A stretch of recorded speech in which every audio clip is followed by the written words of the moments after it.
Perkenalkan, nama saya Lucy Aliasari, NPM 22192063, Prodi Sarjana Kebudayaan tingkat 1 kelas B, mahasiswa Stikes Mitra Usada. Kali ini kita akan membahas tentang embryogenesis. Embryogenesis adalah proses pembentukan embrio. Proses ini terjadi di dalam rahim dan terdiri dari 4 tahap, yaitu zigot, morula, blastula, dan gastula. Zigot adalah hasil peleburan ovum dan sperma pada proses fertilisasi. Zigot kemudian terus-menerus membelah sehingga membentuk struktur bola padat yang disebut dengan morula. Morula akan berkembang menjadi blastula, yaitu struktur bola dengan rongga atau disebut juga dengan blastosa.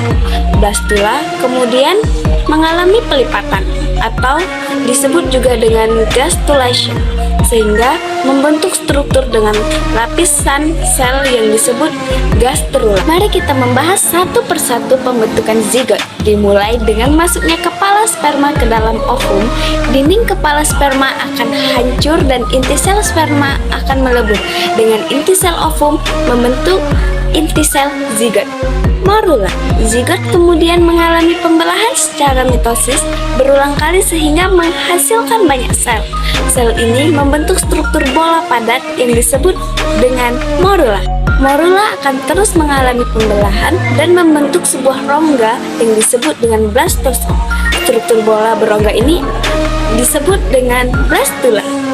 Setelah terbentuk gastrula, pembelahan sel terus terjadi dan sel-sel hasil pembelahan ini mengalami pelipatan ke arah dalam yang disebut gastrulation. Di akhir proses gastrulation akan mengalami pembentukan 3 lapisan sel yang disebut gastrula.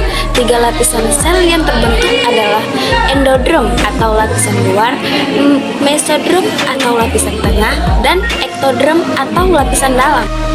3 lapisan ini kemudian akan diferensiasi dan organogenesis untuk membentuk organ badan atau bagian tubuh. Lapisan ektodrom akan berkembang menjadi kulit, rambut, kuku, serta sistem saraf. Lapisan mesodrom akan berkembang menjadi tulang, otot, serta sistem peredaran darah. Kemudian, lapisan endodrom akan berkembang menjadi sistem pencernaan, paru-paru, dan hati. Setelah semua organ terbentuk, maka embrio akan berkembang menjadi fetus atau bayi. Sekian video dari saya mengucapkan wabillahi taufiq wal hidayah. Wassalamualaikum warahmatullahi wabarakatuh.